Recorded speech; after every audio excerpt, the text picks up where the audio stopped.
Hey guys, Levi and Anthony here for the Rag Company, and in today's video, we're going to be utilizing the Koch Chemie lineup on Sebastian's Volvo. Now, Anthony, you already clayed it. It's bad. That's what the clay bar turned into. I mean, that's crazy. It was bad. I remolded that probably 4 or 5 times. Yeah. So, needless to say, this is a perfect candidate for this job. Now, we've got heavy cut, which we're going to use. Yep. But most times you don't need to use heavy cut. Yep. In reality, the way they designed the Koch Chemie system is that really you only need fine cut and micro cut to do a majority of cutting and polishing. Yep, exactly. And then we go down in here to the all-in-ones, Anthony. Tell me about those. So these are kind of my favorite, right? Because in terms of gloss, I'm a sucker for gloss. These tend to artificially bump up that gloss into something almost unrealistic because that's how good these things are. So we have 2 different products here. So we have the micro cut and finish. So this is going to be still a polish. It's still going to be a polish that's going to have more of an emphasis on cutting with the slight addition of being able to seal, right? So it's going to have a sealant in there to a certain degree, whereas one cut and finish is quite literally the opposite of that. So basically this is going to be more of an emphasis on the protection with less on the actual cutting itself. So you're going to get a lot of protection out of this, right? Or more protection than you would of the micro cut and finish. I get it, it's confusing. There's a lot of words here, but this is going to be more of your protective all-in-one. So more true to an all-in-one, where this is going to be more true to a polish with a little bit of protection in it. Now, for your everyday detailers or home hobbyists that are looking to get into this line, really everything down from fine cut down is what is going to work for you. Now, heavy cut is a great product, but it is a rotary. It's more designed for rotary only. So we're going to use a rotary with it, and we are going to work on a spot, and we are going to step it down after we get done using it, but we do want to demonstrate it on its cutting ability and its just how it works on the surface. So without any further ado, we got some polishers here. We've clayed the car. I think what we're going to do is just panel at a time, right? We're going to do different panels with different products, just so people can kind of see. So, and we'll bring a scan grip in to kind of show you guys before we jump in, so you guys have a good idea on what this actually looks like for each panel. So we have the appropriate pads, we have the appropriate polishes, we have the machines. Let's jump into some clear. Let's get it.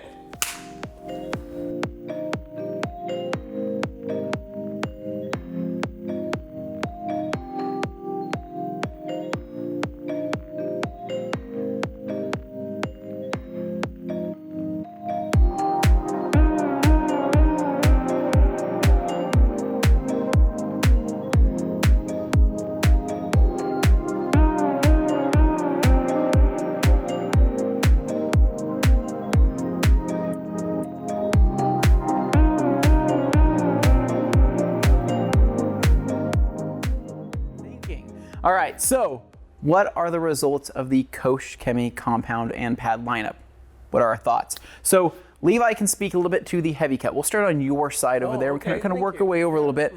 Heavy cut, used with a foam pad, use actually very little product, right?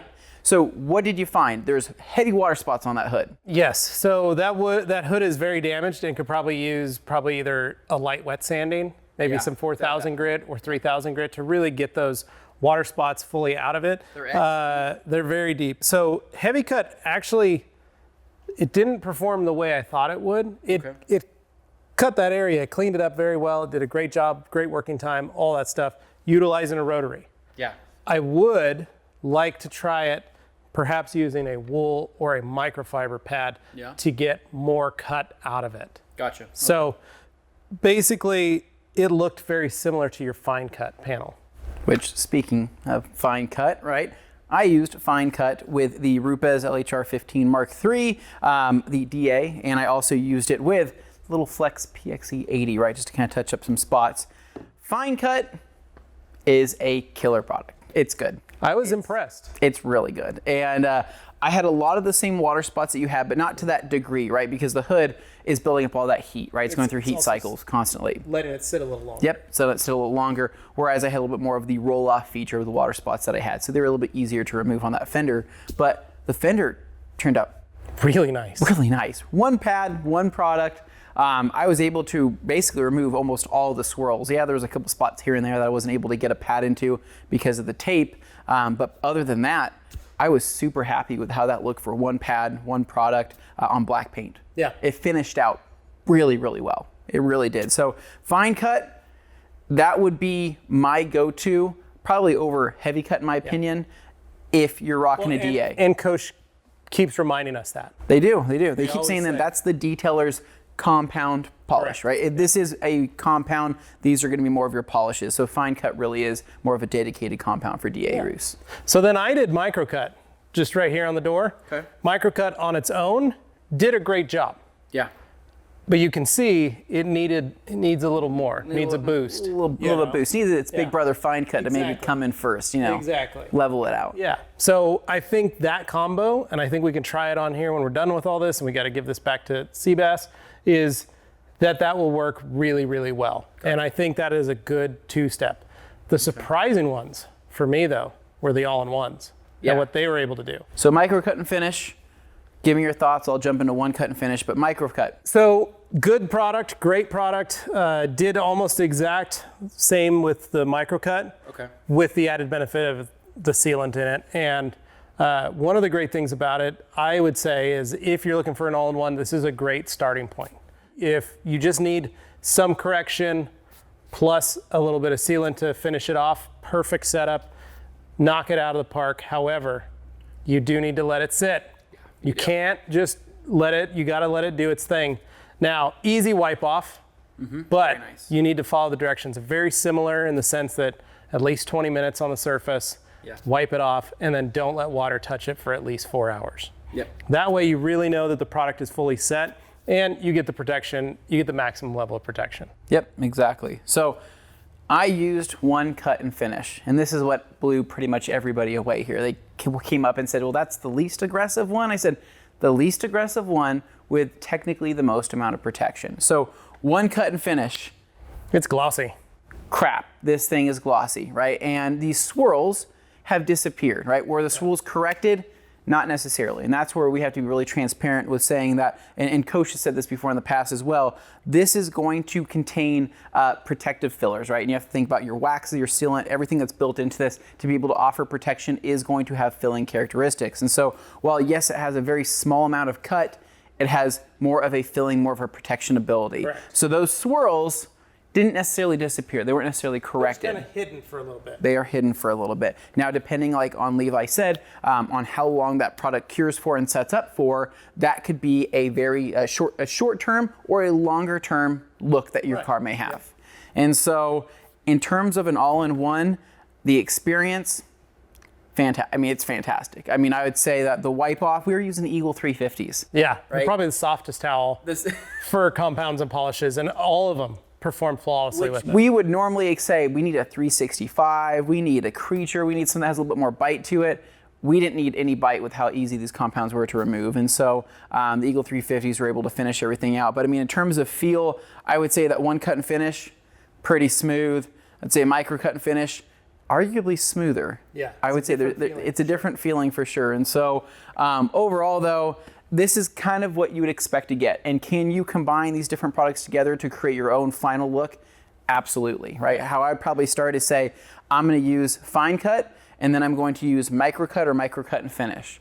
And then if I really wanted to, I could say I'm gonna use fine cut, and then I'm gonna use one cut and finish. However, you'll find that if you aren't really focused on correction and you just want to add as much gloss and you want to add as much kind of product on the surface, Right. then you might be able to go with this without even having to touch that if the swirls aren't a problem for you. Well, if you're going to add like a ceramic coating, fine cut and micro cut are going to be the go-tos because you don't want to add any of the additives from this into your paint surface. So if you're doing coatings, fine cut and micro cut are going to be your go-tos. Now, can this work on a daily driver? Yes. But it's not going to have the longevity of, say, true corrective capabilities that if you did this and this plus another type of sealant. Because in these products, we're really getting the correction out and making the paint as perfect as possible. Where this is we're making it perfect, we're protecting it, it's good for now. But needless to say, they're great products. I am really blown away.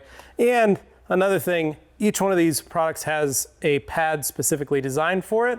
Now, each one of these pads, even though they look the same, are varying degrees of cut.